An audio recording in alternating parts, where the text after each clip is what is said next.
തുടർച്ചയായ ചോദ്യപേപ്പർ ചോർച്ചകൾ, പരീക്ഷ റദ്ദാക്കലുകൾ, പുനഃപരീക്ഷകൾ, ഏതാണ്ട് 20 പേരുടെ ആത്മഹത്യ, രാജ്യമൊട്ടാകെ കത്തിപ്പടർന്ന സമരം. എല്ലാത്തിനെയും അപ്പുറത്ത് നിൽക്കുന്നത് ഒരൊറ്റ സ്ഥാപനമാണ്, നാഷണൽ ടെസ്റ്റിംഗ് ഏജൻസി. ഇന്ത്യയിലെ പ്രധാനപ്പെട്ട മത്സര പരീക്ഷകൾ നടത്തുന്ന സ്ഥാപനം. 2017 സെൻട്രൽ എഡ്യൂക്കേഷൻ മിനിസ്ട്രിയാണ് NTA സ്ഥാപിച്ചത്. എന്താണ് നാഷണൽ ടെസ്റ്റിംഗ് ഏജൻസി ചെയ്യുന്നത്? എന്തിന് ഈ സ്ഥാപനം ഇങ്ങനെ നിലനിർത്തണം? വേണ്ട എന്ന് പറയാനാണ് കൂടുതൽ കാരണങ്ങളുള്ളത്. പരീക്ഷാ നടത്തിപ്പിൽ കെടുകാര്യസ്ഥതയും ക്രമക്കേടും മാത്രമല്ല, സാമ്പത്തിക കാരണങ്ങൾ വരെ നോക്കിയാൽ നമുക്ക് പറയേണ്ടി വരും എന്തിന് ഇങ്ങനെ ഒരു ഏജൻസി എന്ന്. ഒന്നാമത്തെ ചോദ്യം, നാഷണൽ ടെസ്റ്റിംഗ് ഏജൻസി ലാഭം ഉണ്ടാക്കാനുള്ള ഒരു സ്ഥാപനമാണോ എന്നതാണ്. 2023-2024 വർഷത്തിൽ മാത്രം ഏജൻസിയുടെ വരുമാനം 1116.84 കോടി രൂപയാണ്. ഈ വർഷത്തെ എല്ലാ പരീക്ഷയും കഴിഞ്ഞ് NTA മിച്ചം വന്ന തുക 75.88 കോടി രൂപയാണ്. വിദ്യാർത്ഥികളിൽ നിന്ന് ഫീസ് ഇനത്തിൽ പിരിച്ചെടുക്കുന്നതാണ് ഈ തുക അത്രയും. ഒരു വർഷത്തെ മാത്രം കഥയല്ലേ ഇത്. ലഭ്യമായ കണക്കുകൾ അനുസരിച്ച് 2019-20 മുതൽ 2024 വരെ NTA ഇങ്ങനെ കിട്ടിയ അധിക തുക 519.92 കോടി രൂപയാണ്. രാജ്യത്തെ പ്രധാനപ്പെട്ട എൻട്രൻസ് എക്സാമുകളുടെ എല്ലാ രജിസ്ട്രേഷൻ ഫീസ് വർഷാവർഷം കൂട്ടുന്ന ഈ സ്ഥാപനം വലിയ സാമ്പത്തിക ലാഭം ഉണ്ടാക്കുകയാണെന്നാണ് കേന്ദ്ര സർക്കാർ പാർലമെന്റിൽ വെച്ച രേഖകൾ പറയുന്നത്. ലക്ഷക്കണക്കിന് വിദ്യാർത്ഥികളുടെ ഭാവി തീരുമാനിക്കുന്ന ഒരു ദേശീയ ഏജൻസി ഇങ്ങനെ ലാഭം ഉണ്ടാക്കാനുള്ള സ്ഥാപനമാണോ?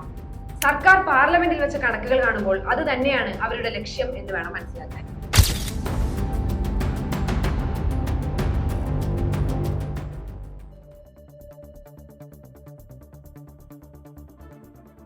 (2013) വരെ ഇന്ത്യയിലെ എല്ലാ എൻട്രൻസ് പരീക്ഷകളും വികേന്ദ്രീകൃതമായിരുന്നു. അതായത് ഓരോ സർവകലാശാലയിലേക്കും വെവ്വേറെ പരീക്ഷകൾ ഉണ്ടായിരുന്നു. മെഡിക്കൽ പ്രവേശന പരീക്ഷയായിരുന്ന നീറ്റ് 2013 മുതൽ സെൻട്രലൈസ്ഡ് ആയി. അപ്പോഴും CBSEക്കായിരുന്നു നടത്തിപ്പ് ചുമതല.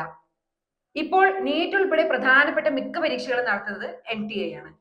JEE മെയിൻസ്, MBA എൻട്രൻസ് പരീക്ഷയായ CMAT, PhD ഗവേഷണത്തിനും കോളേജ് അധ്യാപക നിയമനത്തിനുമുള്ള യോഗ്യതയായ UGC നെറ്റ് പോലുള്ള പരീക്ഷകളും അതിൽ ഉൾപ്പെടും.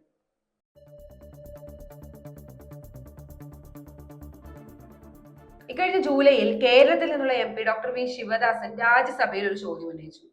ഇതിന് വിദ്യാഭ്യാസ സഹമന്ത്രി ഡോക്ടർ സുഗന്ധ മജുംദാർ നൽകിയ മറുപടിയിലാണ് NTA സാമ്പത്തിക വിവരങ്ങൾ ഉള്ളത്. പാർലമെന്റിൽ കേന്ദ്ര സർക്കാർ നൽകിയ മറുപടി അനുസരിച്ച് 2019-20 സാമ്പത്തിക വർഷത്തിൽ വിവിധ പരീക്ഷാ ഫീസുകളിൽ നിന്നായി NTA ആകെ 504.16 കോടി രൂപയുടെ വരുമാനം ഉണ്ടായിട്ടുണ്ട്. എന്നാൽ ആ വർഷത്തെ ചെലവ് 440.20 കോടി രൂപയാണ്. ഈ ഒരൊറ്റ വർഷത്തിൽ NTA ഏകദേശം 64 കോടി രൂപ മിച്ചം വന്നു. 2020-21 79 കോടി രൂപയും തൊട്ടടുത്ത വർഷം 82 കോടി രൂപയും ഇങ്ങനെ മിച്ചം വന്നിട്ടുണ്ട്. 2023-24 ഏജൻസിയുടെ വാർഷിക വരുമാനം നേരത്തെ പറഞ്ഞതുപോലെ 1116.84 കോടി രൂപയായി കൂടി. ഇതിന്റെ ഒരു പ്രധാന കാരണം 2022 CUET അഥവാ കേന്ദ്ര സർവകലാശാലകളിലേക്കുള്ള പ്രവേശന പരീക്ഷ നടപ്പിലാക്കിയതാണ്.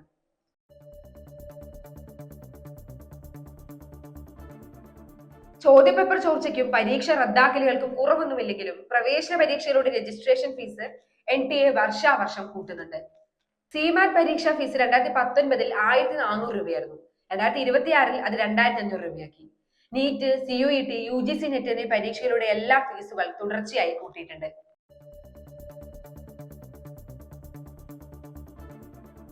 ദളിത്, ആദിവാസി വിഭാഗങ്ങളിൽ നിന്നുള്ള വിദ്യാർത്ഥികളെ പ്രോത്സാഹിപ്പിക്കാനായി വലിയ തോതിൽ ഫീസ് ഇളവ് നൽകുന്ന രീതിയാണ് രാജ്യത്ത് ഇതുവരെ പിന്തുടർന്നു പോന്നിട്ടുള്ളത്. എന്നാൽ ജനറൽ വിഭാഗക്കാർക്ക് കൂട്ടുന്നതിനേക്കാൾ ഉയർന്ന തോതിലാണ് പട്ടികജാതി പട്ടികവർഗ വിദ്യാർത്ഥികളുടെ ഫീസ് കൂട്ടുന്നത്. OBC വിദ്യാർത്ഥികളുടെ കാര്യവും അങ്ങനെ തന്നെ. CUET പരീക്ഷയുടെ കാര്യത്തിൽ ജനറൽ OBC വിഭാഗങ്ങൾക്ക് 50% മുതൽ 75% വരെ ഫീസ് കൂട്ടി. അതേസമയം SC, ST വിഭാഗങ്ങൾക്ക് 214% വലിയ വർധനമാണ് NTA കൊണ്ടുവന്നത്. 2019 350 രൂപയായിരുന്ന ഫീസ് 1100 രൂപയാക്കിയാണ് കൂട്ടിയത്. NTA പോലൊരു സ്ഥാപനത്തിന്റെ ലക്ഷ്യം ലാഭം ഉണ്ടാക്കലാണോ എന്ന ചോദ്യമാണ് ഇവിടെ ബാക്കിയാകുന്നത്. മറുപടി പറയേണ്ടത് കേന്ദ്ര സർക്കാരാണ്.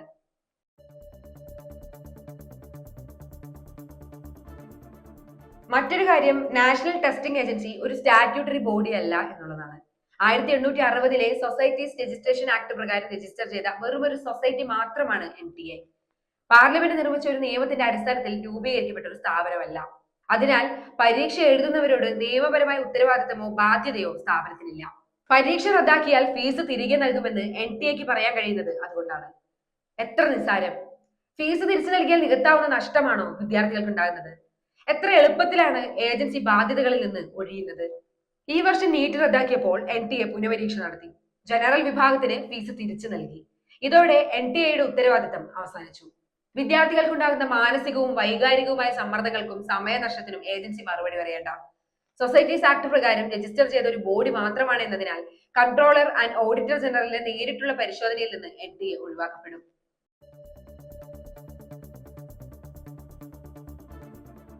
രാജ്യത്തെ ഏറ്റവും വലിയ പ്രവേശന പരീക്ഷകൾ നടത്തുന്ന ഈ ഏജൻസിക്ക് സ്വന്തമായി സ്ഥിര ജീവനക്കാരില്ല. 39 സ്ഥിരം തസ്തികകളിൽ 15 ഒഴിഞ്ഞു കിടക്കുകയാണ്. ബാക്കിയുള്ള 24 പേരും മറ്റ് സ്ഥാപനങ്ങളിൽ നിന്ന് ഡെപ്യൂട്ടേഷനിൽ വന്നവരാണ്. ഈ താൽക്കാലിക സംവിധാനം സ്ഥാപനത്തിന്റെ കാര്യക്ഷമതയെ സാരമായി ബാധിക്കുന്നുണ്ട്.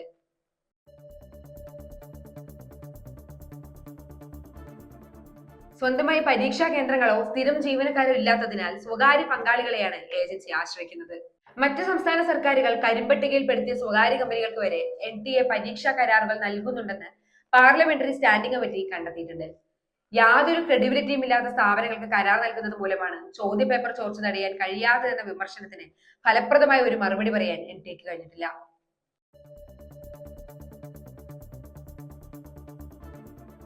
ചോദ്യപേപ്പർ ചോർച്ച, പരീക്ഷ മാറ്റിവെക്കൽ, ഇതൊക്കെ ഇപ്പോൾ നിത്യസംഭവമായി മാറി. പരീക്ഷാ നടത്തിപ്പിലെ മാനസിക സമ്മർദ്ദവും അനിശ്ചിതത്വവും കാരണം 20ഓളം വിദ്യാർത്ഥികൾ ജീവനൊടുക്കി. ചോദ്യപേപ്പർ ചോർന്നാൽ വീണ്ടും പരീക്ഷ നടത്തും. പക്ഷേ സുരക്ഷിതമായ ഒരു സംവിധാനം ഒരുക്കാൻ ഏജൻസിക്ക് കഴിയുന്നില്ല.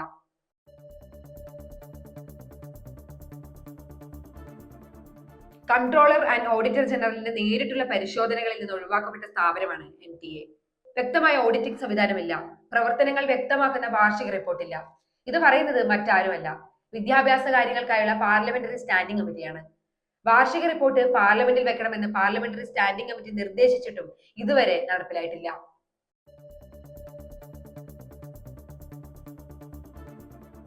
NTAയുടെ വരവ് ചെലവ് കണക്കുകളുമായി ബന്ധപ്പെട്ട് കേന്ദ്ര സർക്കാർ പാർലമെന്റിൽ നൽകിയ വിവരങ്ങളിൽ ഗുരുതരമായ പൊരുത്തക്കേടുകളുണ്ട്. 2024 നൽകിയ കണക്കുകളിൽ 465.2 കോടിയുടെ മിച്ചമാണ് കാണിച്ചത്. പക്ഷെ പിന്നീട് ഈ കണക്ക് മാറി. MP V ശിവദാസിന് നൽകിയ മറുപടിയിൽ ഇത് 520 കോടി എന്നാണ് കാണിച്ചത്. പാർലമെന്റിനെ തെറ്റിദ്ധരിപ്പിച്ചതിന് വിദ്യാഭ്യാസ സഹമന്ത്രിക്കെതിരെ അവകാശ ലംഘന നോട്ടീസ് വരെ നൽകിയിട്ടുണ്ട്.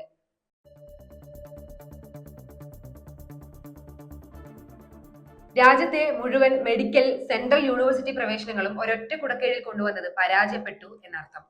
ഒരു പരീക്ഷാ കേന്ദ്രത്തിൽ സുരക്ഷാ വീഴ്ചയുണ്ടായാൽ പോലും രാജ്യമൊട്ടാകെയുള്ള ലക്ഷക്കണക്കിന് വിദ്യാർത്ഥികളുടെ പരീക്ഷ റദ്ദാക്കേണ്ടി വരുന്നു. ഈ വർഷം സുപ്രീം കോടതിയുടെ പരിഗണനയിലുള്ള ഹർജികളിലും രാജ്യത്തിലുടനീളം നടക്കുന്ന വിദ്യാർത്ഥി പ്രക്ഷോഭങ്ങളിലും ഉയരുന്നത് ഒരേ ഒരു ആവശ്യമാണ്: വിദ്യാർത്ഥികളുടെ ഭാവി തകർക്കുന്ന ഭരണഘടനാ വിരുദ്ധമായ ഏജൻസി പിരിച്ചുവിടണം. പരീക്ഷാ തകരാറുകൾ ഉണ്ടാകുമ്പോൾ ഉദ്യോഗസ്ഥരെ പുറത്താക്കുന്നതോ ഫീസ് തിരിച്ചു കൊടുക്കുന്നതോ അല്ല പരിഹാരം. വിദ്യാർത്ഥികളുടെ ന്യായമായ അവകാശങ്ങൾ സംരക്ഷിക്കപ്പെടണമെങ്കിൽ നിയമപരമായ ഉത്തരവാദിത്തമുള്ള പുതിയൊരു സുതാര്യ പരീക്ഷാ സംവിധാനം രാജ്യത്ത് നിലവിൽ വരിക തന്നെ വേണം.